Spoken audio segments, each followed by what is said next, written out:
Oke, kembali lagi dengan saya.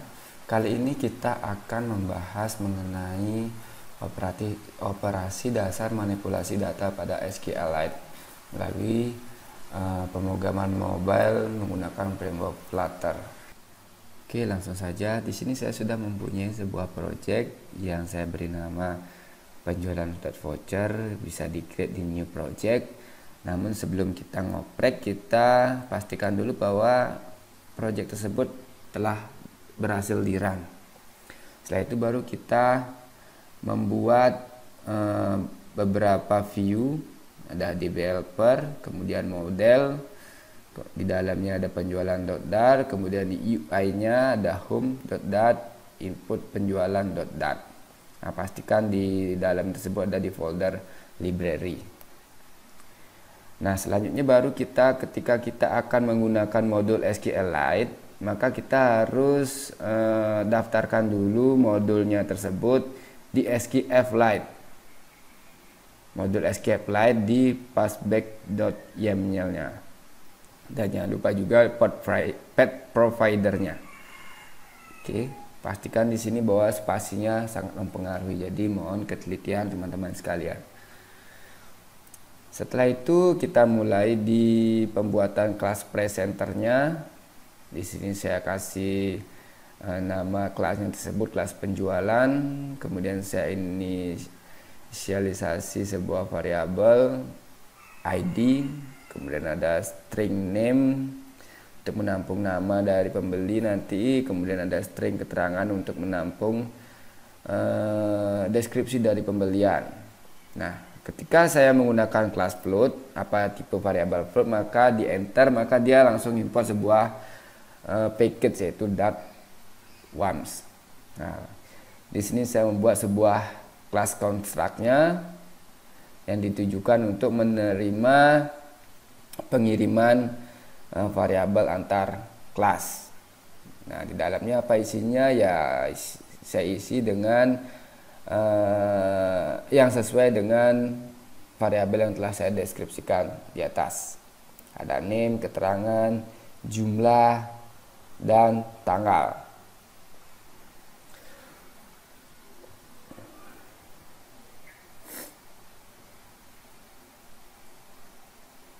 Nah, di from map ini saya akan mengconvert penjualan tadi, kelas tersebut, ke sebuah map.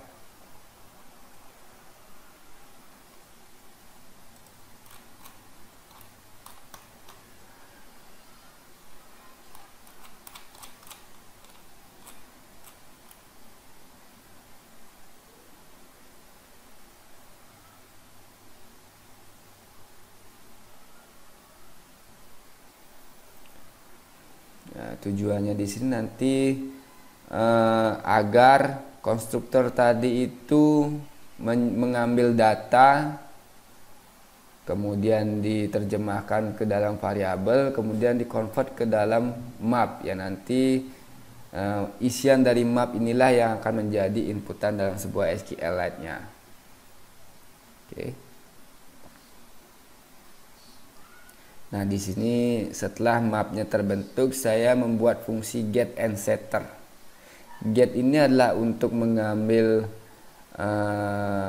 nilai dari mapnya tadi. Saya masukkan ke dalam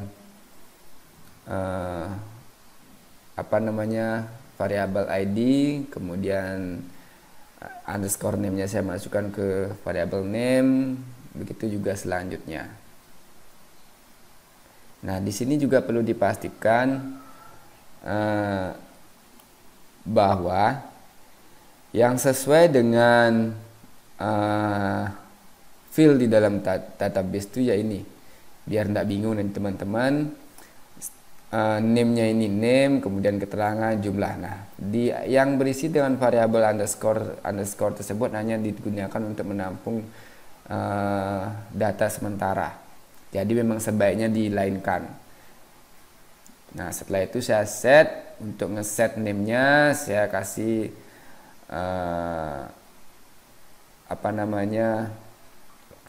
nilai dari underscore name, kemudian untuk set keterangan saya kasih nilai dari underscore keterangan.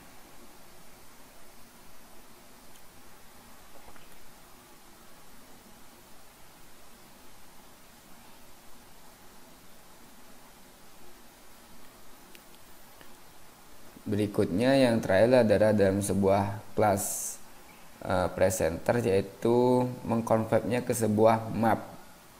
Nah, di sini nanti dipastikan bahwa yang menjadi anggota array dari map tersebut sama dengan yang ada di field tabel pada SQLite.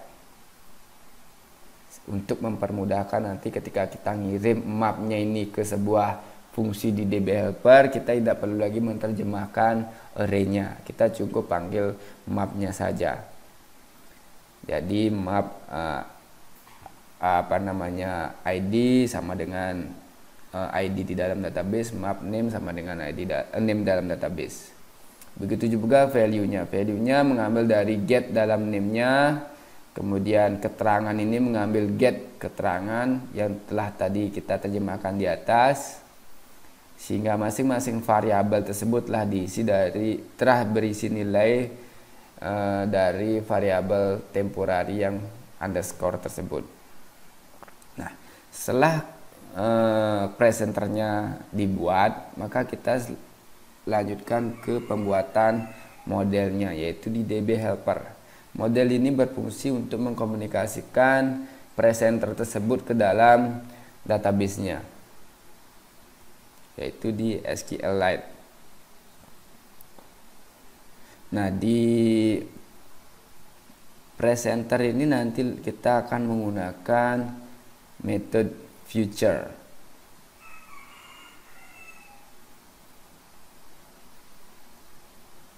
Nah, terlebih dahulu harus kita import dulu beberapa package yang nanti kita butuhkan.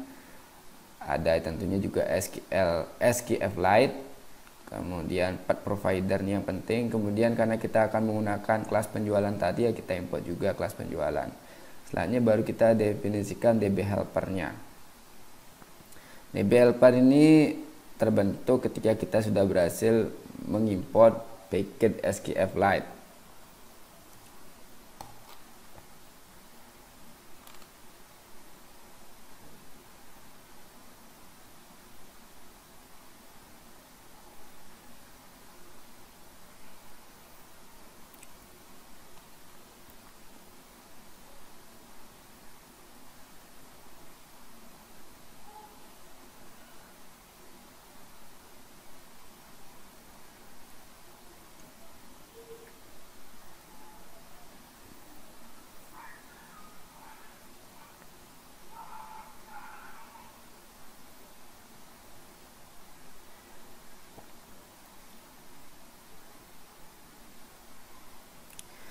Nah, DB helper ini yang nanti bersihkan sintak query kita. Sintak query yang langsung menuju ke database-nya. Kemudian di sana ada fungsi create object, yaitu create sebuah nama database nama table dari database yang kita gunakan nanti. Kemudian kita menggunakan future.initDB, di mana tipenya asinkronus ini akan menangani sebuah koneksi di dalam background aplikasi. Artinya apa? Bahwa ketika nanti terjadi masalah, aplikasi tetap berjalan, namun data tidak ditemukan. Maka dari itu kita menggunakan future koneksi. Tanpa future pun kita bisa membuat koneksi ini, tapi nanti ketika misalnya saja di pembuatan ternyata koneksinya bermasalah, berarti aplikasinya pun akan error. Kalau kita menggunakan future, aplikasinya tetap jalan tetapi datanya nol. Nah, di path directory ini kita akan membuat sebuah DB penjualan. Makanya tadi kita menggunakan path provider. Di dalam folder nanti kita dibuatkan sebuah DB. Nah, selanjutnya ada version, ini juga penting, version 1. Kemudian kalau on create berarti dia membuat sebuah DB. Nah, di sana ada fungsi create DB. Fungsi create DB itu nanti kita buat di bawahnya ini. fungsi createDB. Nah, di fungsi createDB ini kita menggunakan await db execute. Nah, await ini selalu digunakan ketika kita akan menggunakan fungsi future, asynchronous, dan direct db helper. Nah, di dalam fungsi execute ini kita tuliskan sintak create statement untuk sebuah table.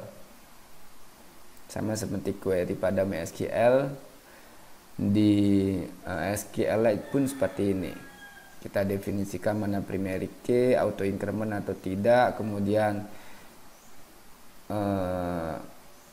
atribut lainnya ada name, tipenya tag, keterangan, tipenya teks juga, kemudian jumlah, saya gunakan double, date, tanggal, saya gunakan teks sementara, teks dulu. Nah, jumlah tadi saya gunakan real aja. Oke. Selanjutnya kita akan buat fungsi untuk nge-get database.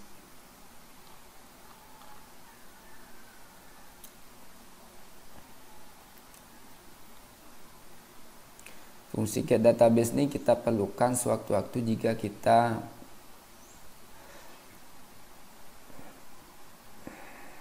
akan menggunakan sebuah koneksi, misalnya saja dalam insert, update, ataupun delete.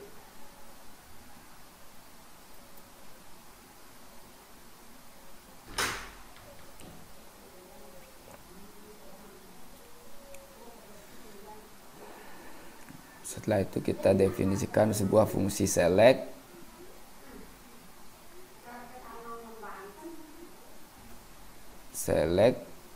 Nah, di sini kita gunakan fungsi yang telah tadi kita buat, yaitu get database. Dimana di fungsi get database itu nge-return sebuah koneksi database yang telah kita definisikan di atas, yaitu di initDB.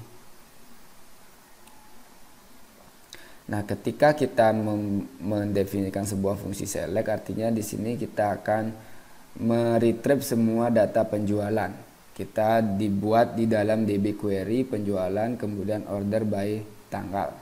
Kalau nanti teman-teman misalnya punya selectnya by ID, juga bisa dibuat di dalam query-nya nih. Nah, di sini kebetulan saya membuat untuk semua data. Kemudian di delete-nya kita akan membuat koneksi untuk delete data penjualan. Kemudian where-nya apa, ada ID, kemudian ini seperti ini cara untuk mendefinisikan variabel. ID tanda tanya berasal dari ID di atasnya. Kemudian kalau di sini ada 2 misalnya, tambahkan n. Where-nya juga jadikan array. ID-nya ini jadikan array, berarti nanti kalau ada 2 ada array berikutnya. Nah, ada return count-nya, ada tujuannya adalah untuk mengecek bahwa sebuah data telah berhasil diupdate, entah di delete, di insert, ataupun di update. Jadi dia nge-return sebuah nilai balik, sebuah integer, 1 atau 0. Kemudian di sini kita akan membuat fungsi untuk nge-get penjualan yang kita ambil dari fungsi select tadi. Kemudian penjualan tersebut kita bawa ke penjualan.maplist,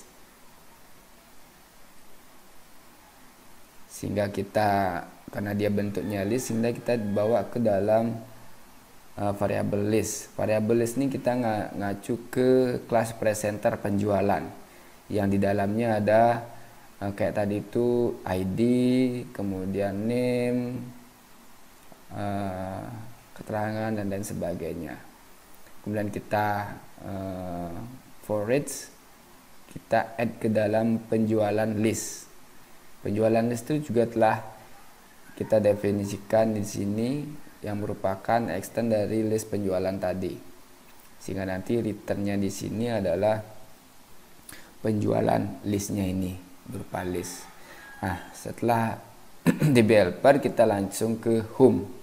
Di home ini kita akan mencoba memanggil fungsi-fungsi tadi untuk menampilkannya di dalam sebuah list data. Nah, sebelumnya kita import dulu material yang akan kita gunakan, yaitu info penjualan, kemudian DB helper, SQLite, dan lain sebagainya. Nah, di sini saya menggunakan stateful widget. Kenapa di sini saya masih menggunakan DB helper? Karena di sini masih ada sedikit koneksi ke database.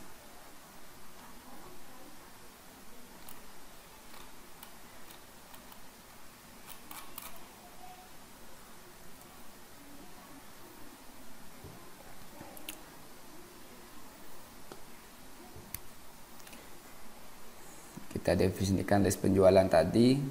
Nah, list penjualan, extend penjualan, kita bawa ke variabel penjualan list. Kemudian jika penjualan list sama dengan 0, maka penjualan list itu diisi dengan list dari penjualan tadi.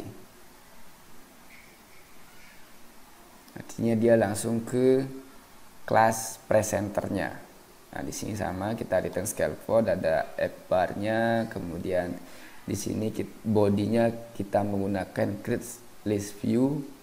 Nanti yang kita buat di bawahnya ini, setelah widget yang terbentuk, kita akan membuat sebuah fungsi create list view untuk membuat list view dari data yang berhasil kita retrieve. Nah, floating action ini kita gunakan untuk memberikan tombol tambah di bawah, untuk fungsinya untuk menambah data.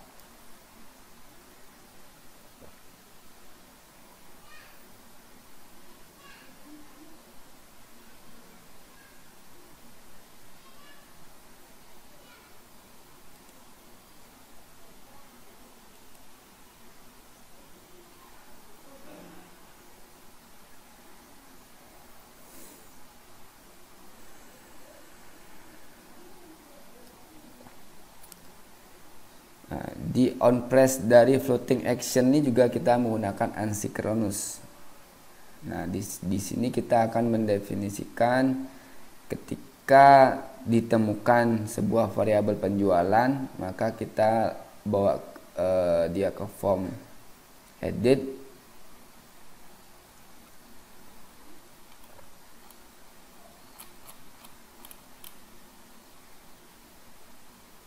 ke form add penjualan. Nah, kita sekarang buat fungsi untuk navigate to entry form. Navigate to entry form ini berfungsi untuk membawa kita ke sebuah input penjualan. Yang di dalamnya kita kirim sebuah penjualan tadi, variabel penjualan tadi, entah berisi atau tidak. Karena di atasnya ini ada fungsi white-nya, kemudian konteksnya 0, berarti di add penjualan ini isinya kosong, karena kita nanti akan menggunakan satu form untuk update maupun tambah. Jadi kita di sini kirimkan sebuah data 0 jika dia untuk tambah, kemudian jika dia untuk update kita kirimkan data sesuai data yang akan kita update nanti. Nah, di entry form ini sebenarnya sama seperti gestur, kita menggunakan navigator untuk mereturn sebuah material payload yang di dalamnya itu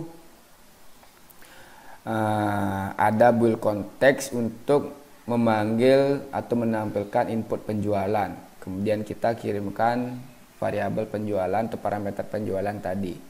Nah, kebetulan di sini kalau di add penjualan berarti penjualannya tersebut 0. Sehingga nanti ketika tampil formnya di form input penjualannya maka datanya 0. Selanjutnya kita akan membuat fungsi create list view. Fungsi ini ditujukan untuk menampilkan data yang berhasil kita retrieve tadi ke dalam sebuah list view. Di dalam meng-create sebuah list view yang kita perlukan ada nanti item count dan item builder. Item count ini ditujukan untuk menghitung berapa sih nanti list style yang akan kita bentuk. Kemudian item buildernya ini adalah untuk membuat listnya. Sebenarnya banyak cara yang kita gunakan untuk create list view. Bisa langsung list view di dalam widgetnya, atau bisa seperti ini. Ini tidak harus ngikutin seperti ini ya. Saya kenapa saya bedakan supaya kelihatan nanti mana widget, mana yang fungsi tambahan, supaya mudah untuk memanajemen. Nah, di dalam list view builder itu saya ngereturn sebuah card. Card ini adalah sebuah widget, namanya card berarti seperti kartu, sudah berisi border, sudah berisi shadow. Nah, di dalam yang tersebut dia memiliki child, yaitu list style-nya tadi. Tanpa card pun bisa, tetapi nanti bentuknya flat. Tidak ada border, tidak ada shadow. Nah, di dalam list style-nya itu kita buat leading-nya. Leading-nya itu artinya ikonnya. Nah, ada background-nya, nanti kita gunakan red, kemudian ikonnya apa. Nanti di sini saya gunakan insert chart yang disesuaikan sama yang punya teman-teman. Kemudian title-nya itu kita bungkus dengan sebuah widget text. Ya, kita ambil dari dari name listnya tadi, yang kita ambil dari penjualan list. Kemudian tadi kita return index keberapa, kemudian atributnya apa, name. This-nya ini bisa tidak digunakan. Ini saya coba menghapus this-nya, boleh, tidak ada error. Kemudian penjualan list kita ambil indeksnya, kemudian baru atributnya kita ambil name. Kemudian subtitle-nya apa? Subtitle-nya sama, penjualan list, kemudian kita ambil indeks yang keberapa, kemudian kita tampilkan atributnya itu keterangan. Nah, di trailing-nya ini kita akan memberi sebuah tombol delete. Trailing itu artinya di belakangnya itu, kalau di depan itu leading, kalau di belakang itu trailing. Sama icon juga. Nah, kita bungkus dengan gesture detector. Gesture detector itu tujuan untuk menangkap gestur dari pengguna, entah on tap, on press, on long tap, on wrap, itu bisa. Nah, di sini saya membuat delete penjualan.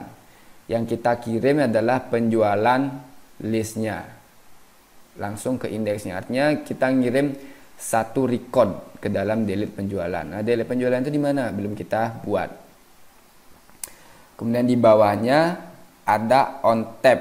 On tap ini masuk ke dalam card, karena on tab-nya ini berada di dalam widget card. Artinya kalau card-nya tersebut atau list-nya tersebut diklik, di tab, berarti dia munculkan ke edit penjualan.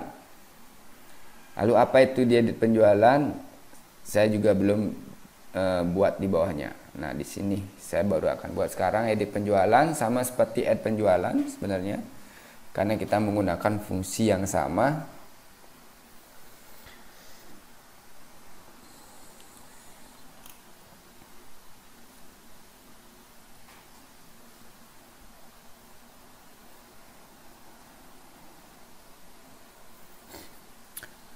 Kita buka, kita kirim dulu datanya ke navigate to entry. Kalau ada datanya penjualan ini, karena ini edit berarti ada penjualan listnya, berisi data penjualannya di konteksnya tersebut, berarti dia masuk ke edit penjualan.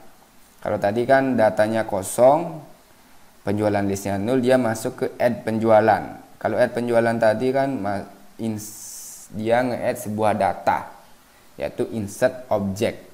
Kemudian setelah itu baru di update list view-nya. Update list view-nya ditujukan untuk nanti ketika data berhasil di update, di insert atau di delete, list view-nya harus berubah. Makanya kita buat nanti fungsi update list view.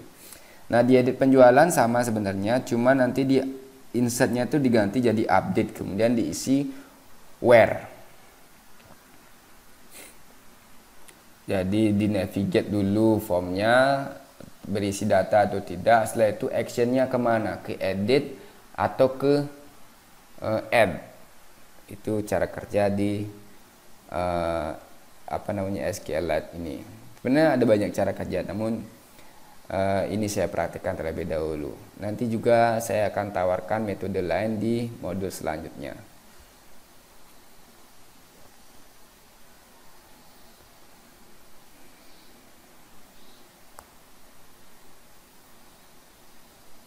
Udah ada perubahan di insertnya, karena tadi saya belum buat fungsi untuk insert, sekarang saya buat fungsi do insertnya.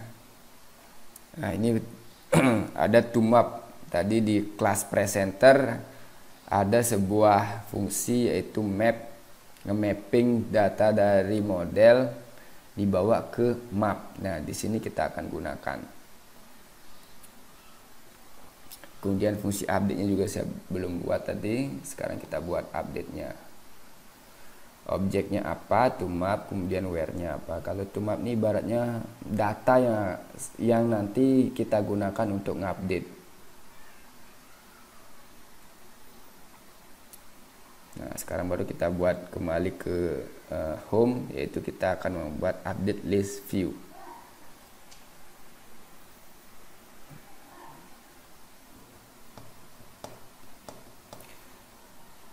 Tujuannya update list view ini sebenarnya ada cara yang lebih gampang, yaitu ketika kita berhasil insert sebuah form, kita gunakan aja navigator push.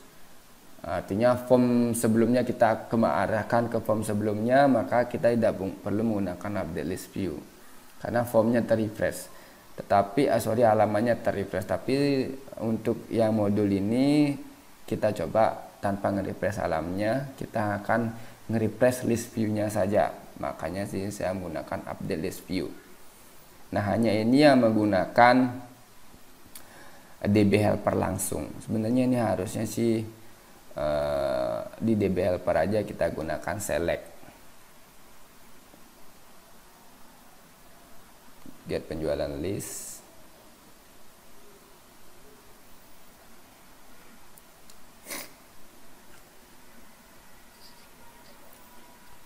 Ini ditujukan untuk mengupdate variabel list, penjualan list yang telah kita gunakan di atas tadi.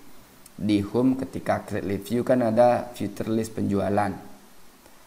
Itu sudah kita gunakan. Nah, di tengah jalan ternyata ada updating, maka kita cukup ngupdate penjualan listnya ini aja yang telah kita deklarasikan di atas, sehingga nanti otomatis karena variabelnya dirubah juga isinya tentu akan berubah. Selanjutnya kita akan membuat fungsi input penjualan. Jangan lupa diimport materialnya.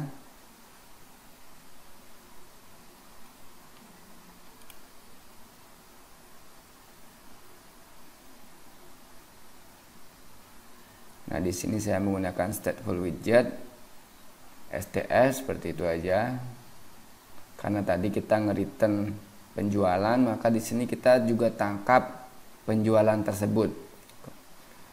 Kemudian kita buatkan kelas construct-nya, yaitu kelas penangkapnya untuk variabel penjualan tadi. Saya scaffold karena ketika kita add sebuah form atau klik sebuah form ada judul, title atau app bar-nya di atas, maka kita akan return scaffold.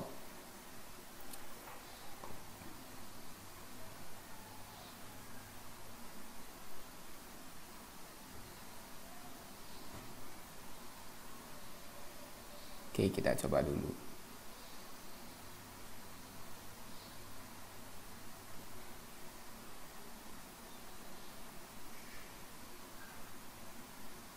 Kita belum sempat ngeran, sebentar kita coba dulu setelah widget teksnya ini terjadi.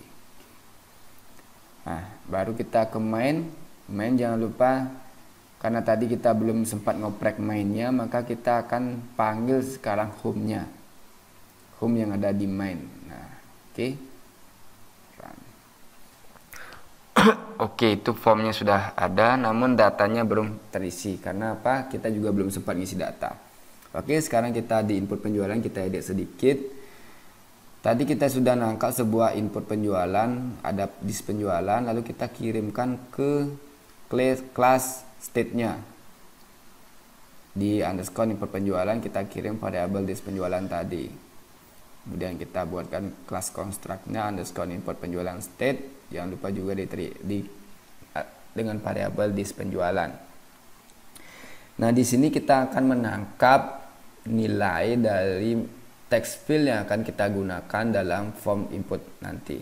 Kita gunakan text editing controller.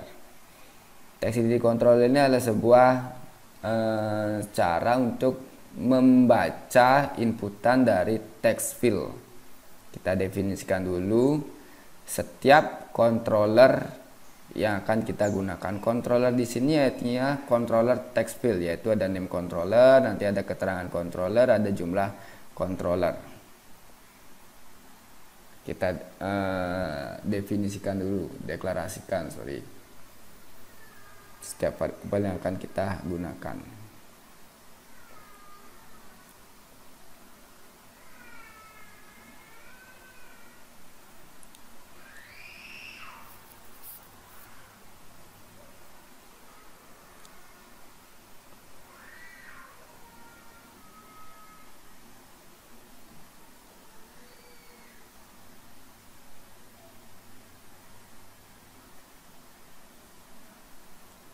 Oke. Nah, variabel telah kita deklarasikan di atas. Sekarang karena formnya satu antara update dan input, berarti kita gunakan if di sini.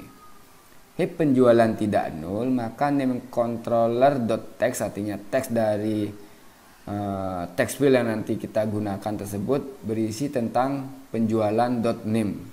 Begitu juga keterangan.text berisi dengan penjualan.keterangan. Jumlah text berarti berisi dengan jumlah penjualan. Nah, artinya apa? Ketika nanti ditemukan data, maka text field tersebut langsung diisi dengan objek dari penjualannya tersebut. Nah, kita return scaffold, ada F bar-nya, kemudian title-nya di sini kita gunakan juga if jika penjualannya nol, maka kita tampilkan pesan title tambah data.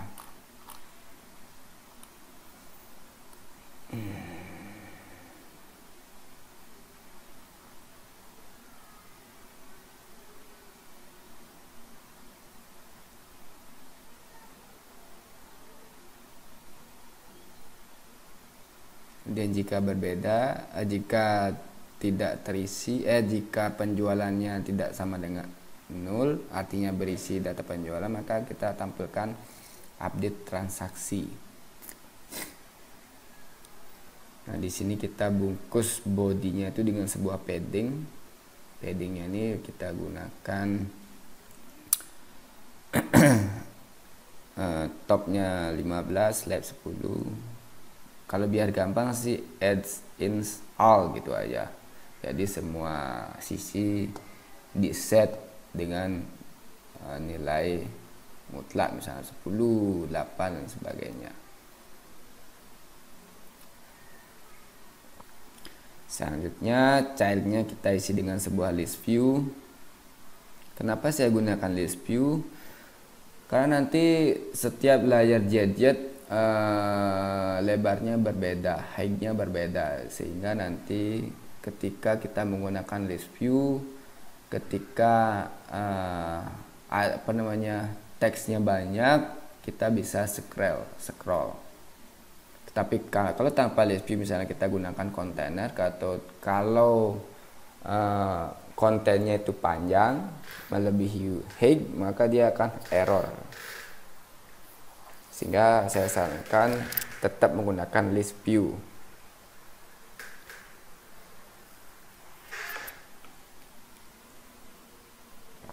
Nah, di sini saya gunakan controller yang tadi saya deklarasikan di atas, ada name controller untuk mengatur atau membaca atau menampilkan input dari name-nya dalam sebuah text field, kemudian tipenya teks. Nah, untuk memberikan dia label kita gunakan input decoration, labelnya apa, kemudian ada outline, ada background, ada border radius, boleh.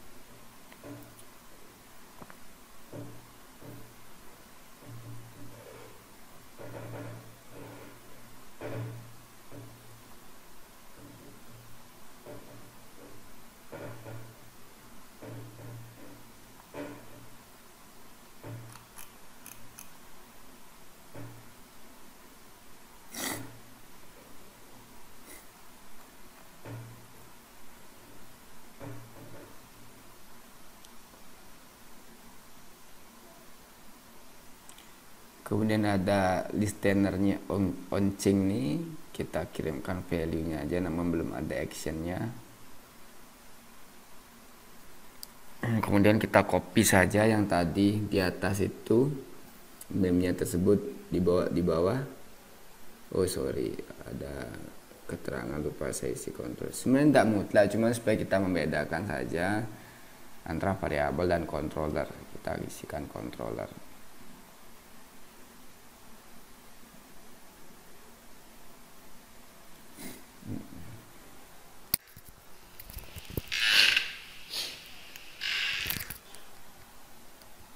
Jadi ketika kita ngupdate semuanya, ya otomatis juga di bawahnya kita harus update. Gampangnya sih copy aja, selesai satu widget, padding, kemudian di copy lagi taruh di bawahnya. Karena kita cuma ganti controllernya saja, kemudian labelnya apa, karena formnya sama. Kemudian tipe inputnya, kalau jumlah tipe inputnya number. Artinya biar keyboardnya dia muncul number. Nah, di modul saya isikan form validation. Artinya apa? Ketika dia kosong, kita munculkan pesan apa. Ketika dia mewajibkan untuk angka, kemudian kita isi teks, dia muncul apa. Kemudian di tanggal, kita copy, kemudian kita teks inputnya date time.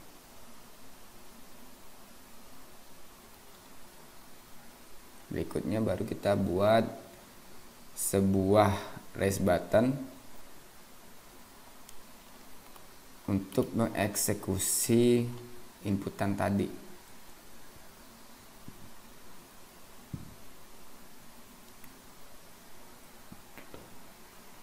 Kita gunakan expand karena nanti ada tombol cancel biar dia rata kiri kanan.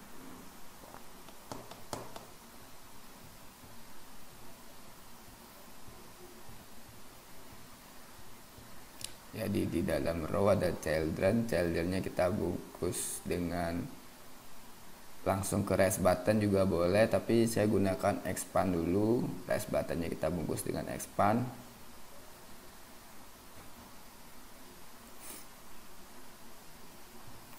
Colornya kita gunakan tema dari kontennya, nanti merah. Dan kita tuliskan di tombol tersebut simpan, kemudian ketika on press kita kirim datanya.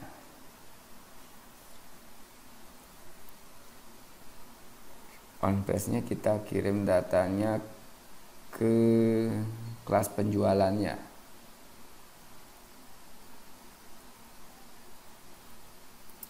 Karena apa? Tadi kita bisa sih kita buatkan fungsi di sini, itu lebih gampang. Tapi karena kita sudah membuat kelas presenter, ya kita isikan saja langsung kelasnya. Kemudian setelah itu kita close formnya. Close formnya baru dia masuk ke fungsinya edit atau tambah. Karena di sini makanya di sini kita menggunakan if penjualannya 0. Maka penjualan tersebut kita isi dengan isian dari controllernya tadi. Controller.text, controller keterangan controller.text, kemudian jumlah controller.text, kemudian tanggal controller.text. Jadi penjualan yang di sini dianggap sebagai data baru. Namun ketika penjualannya tersebut tidak nol, sorry ini masih merah.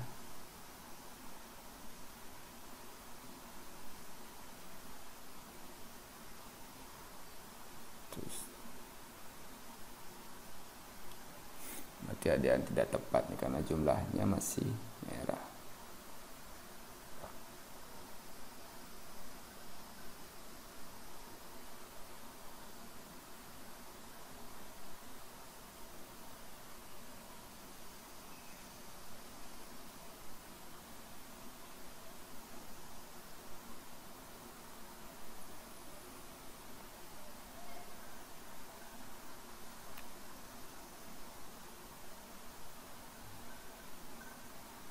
Kita lihatkan saja dulu.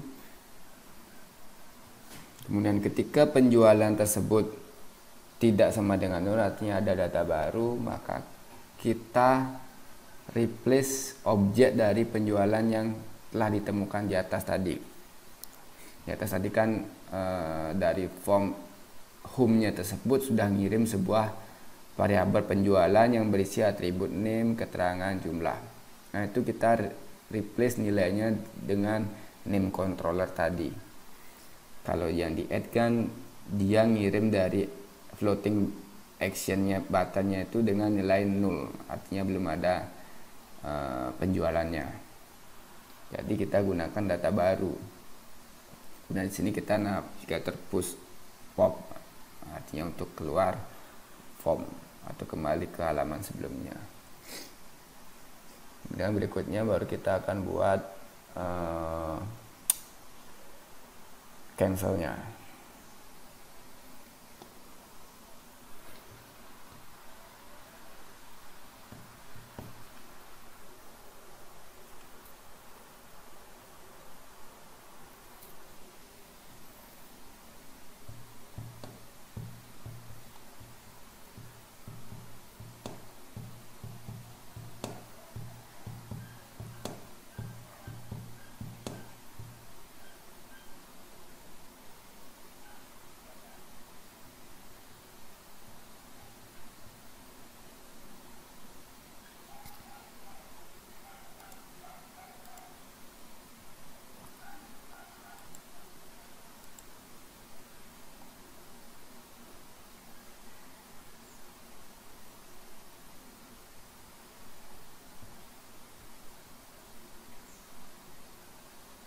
Oke, tadi jumlahnya masih error, kita stringkan dulu jumlahnya. Ini kita update dulu di kelas penjualan.dat-nya. Karena di sana kita float, sementara di sini masih dibaca teks. Oke.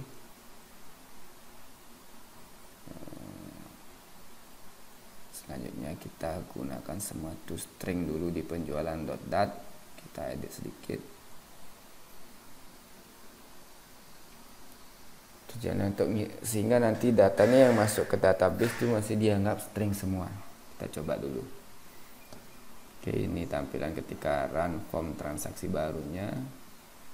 Ini keterangan misalnya bulan Maret, tanggalnya ini masih string. Nggak apa-apa, ntar kita coba dengan the picture.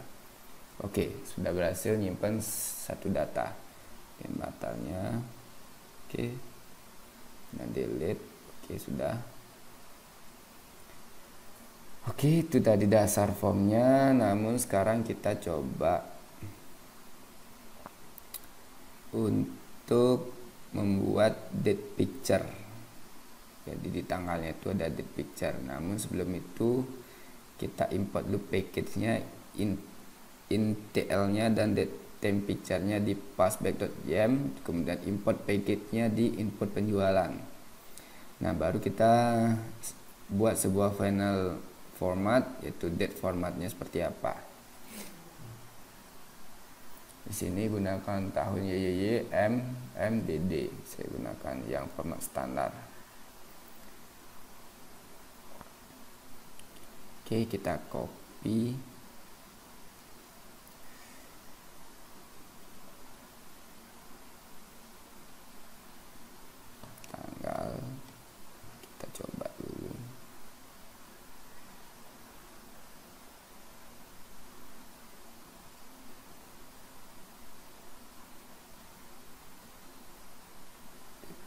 date time field. Nah, ini dia.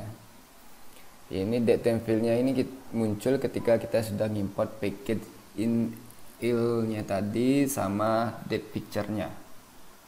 Kemudian show picture, kontennya apa, current value, default-nya maksudnya. Ketika kalendernya date picture-nya tersebut muncul, maka default nilainya adalah current value. Kembali show date picture, konteksnya apa.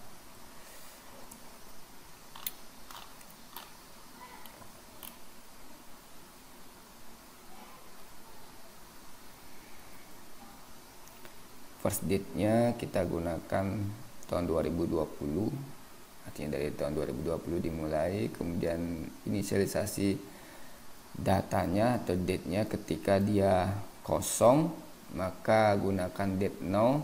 Namun ketika dia berisi, gunakan current value yang diambil dari controllernya. Controller sesuai dengan tanggal tadi. Kemudian last date-nya tersebut saya gunakan 2045.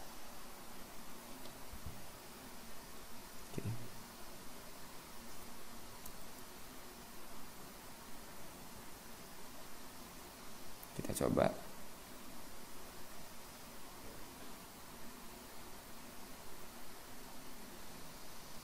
Nah, ini udah mau. Namun belum sama dengan yang lain, belum ada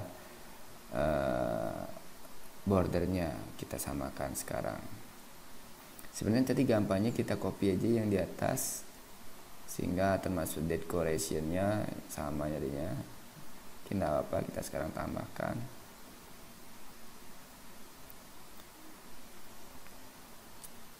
Dan controllernya juga. Nah, baru yang ini kita hapus.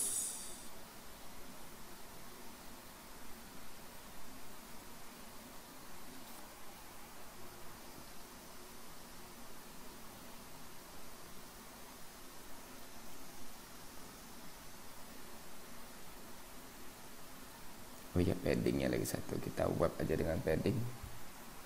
Kita samakan.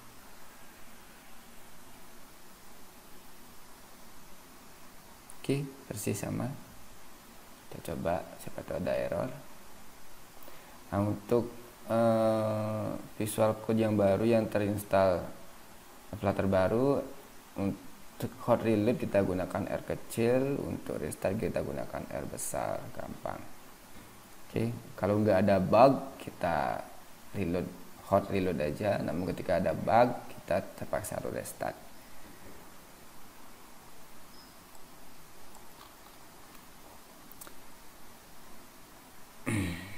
Subtitlenya di titlenya tadi kita masih sederhana, kita gunakan kolom, kita isi dengan tanggal dan keterangan. Tanggal dan jumlah. Oke, kita gunakan kolom. Oke, kita reload. Oh, ternyata kolom seperti itu, berarti kita salah row, kita gunakan. Oke, kita isikan dia sedikit spasi untuk membedakan tanggal dan jumlah. Oke, cukup. Kemudian kita isi sedikit style. Nah, di stylenya itu kita gunakan text style, kemudian font weight-nya kita boldkan saja.